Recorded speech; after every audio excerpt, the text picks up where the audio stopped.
Hi, I'm Josh, the founder of the Accountability Group, and hi, I'm Josh. I'm in recovery battling the diseases of addiction and mental health. I have co-occurring disorders, so if there are red flags in either one of those, I immediately have to talk to my sponsor or grant sponsor, or my feet have to be pointed at a meeting and I need to go because that's what keeps me sober. The we program of this fellowship, because we keep each other sober. And we can only continue to keep ourselves sober by giving away what's been given to us. It's a really weird concept, but you surrender to win. And you focus on just the 24 hours you have today. There will be cravings if you're in early sobriety, and sometimes that's just moment by moment, second by second. But every second that you get through it, eventually that craving will go away. Now, some people, especially counselors, will say like, oh, it only lasts 20 minutes, so just try and breathe, and easy does it. But I've had cravings that have lasted for hours, and it was torture. So I had to keep myself away from people, places, and things where I would potentially get myself in trouble. Today's reading is going to be coming from Touchstones, and it's August 14th, because we're playing a little bit of catch up because I'm moving. But here we go. Touchstones, August 14th. What I do today is important because I am exchanging a day of my life for it. Hugh Mulligan. We show self-respect in how we choose to spend our time. Do we give tasks that the time required for our best efforts, or do we feel unworthy of quality work? Do we have a right to stop working and just play? Are we worth spending time with, just ourselves? Or do we feel meaningful time is only spent with others? Are we worth caring enough about to enjoy bathing, grooming, or getting haircuts? Do we care enough about ourselves to see the dentist or physician when needed? Choices about how we use our time are basic, ethical, and creative choices. Beyond self-respect and care, we need to put time into our day for nourishing and enriching our spirits.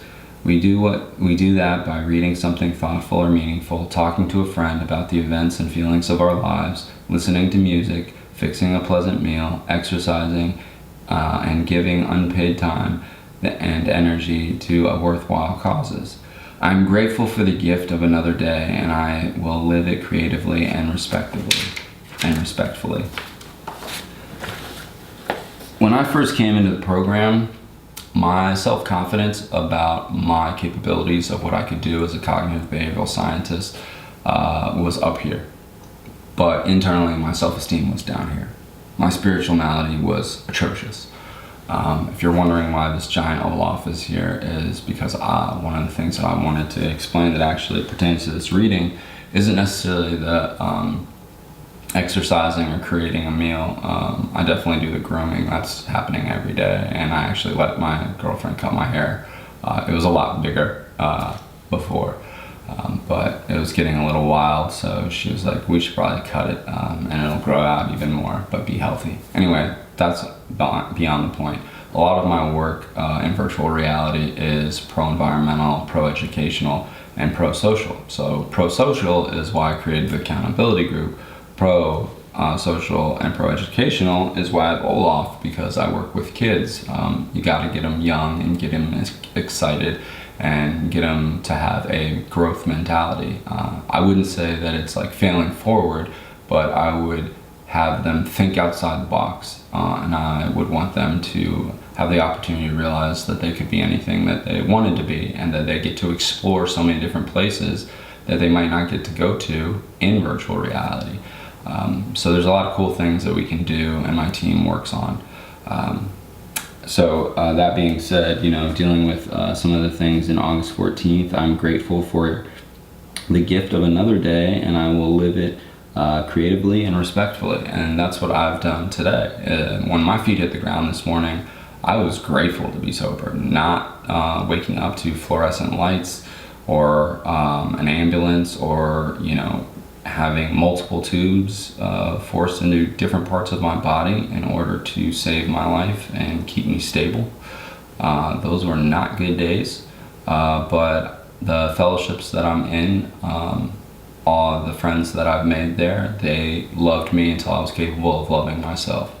And I do love myself, and I do believe that I'm deserving of love, and I do believe that I daily and should give love to others, to appreciate others, to comment positively to others, to give constructive feedback if I feel like maybe their behavior towards me or towards another person might be a little bit of a transgression. But it's not my place to give specific advice or push recovery on someone else. Recovery is an intentional willingness to work hard in order to maintain my sobriety for 24 hours, because all I have is today. Yesterday is done. I was sober yesterday, and I have to work on my 24 hours today and be a better version, ideally, than I was yesterday, while setting up myself for tomorrow to be a better version of what I am today. So that's how I kind of look at the creativity and the self-respect and the respect for others. It's important. So I would love for you to follow us on YouTube, the accountability group.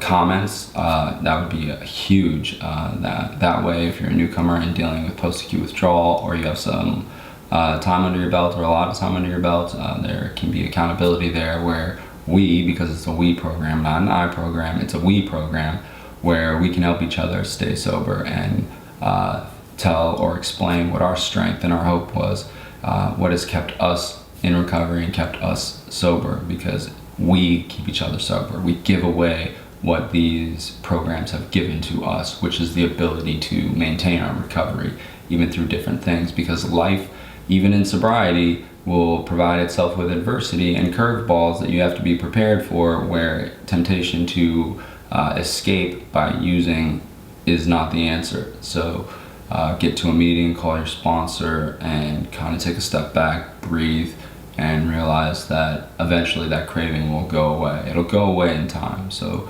if you're working your program with an intentional willingness to work hard at your sobriety, you'll make it to the next day, I promise. And that's what I've been doing, or at least that's what I've been doing. I can't necessarily promise it for you, but it is what's worked for me. So with that, I just also wanted to tell you that our Twitter account and platform is #BuildingHope, so you can @ me or you can send a direct message and I'll respond accordingly. I get the notifications on my phone. Same thing with the accountability group on YouTube in the comment section, with it, which is the most important aspect in my mind. And then also on our Instagram, #recovery is our handle, where you can @ me or send a direct message, and I will respond to you quickly, because that also I get notifications for. I'm not saying that because I'm looking for a high number of followers. I'm looking for quality in terms of making sure that we're all holding each other accountable, and that you can reach me in a variety of different ways. I have a marketing team that takes care of other stuff, and I have people that are taking care of other aspects of the programming. I do most of the software design, lifecycle management, and product management. It's my vision, and it's what I want to do in order to help people. So I hope that you can have a creative day today, enjoy some self-respect, some self-love, and some self-care. And I hope for you to stay safe, stay sober, and stay strong. So those are my 3 wishes for you, or 3 things that I hope that you're able to achieve today during these 24 hours, the most important 24 hours of your life. Thanks for letting me share.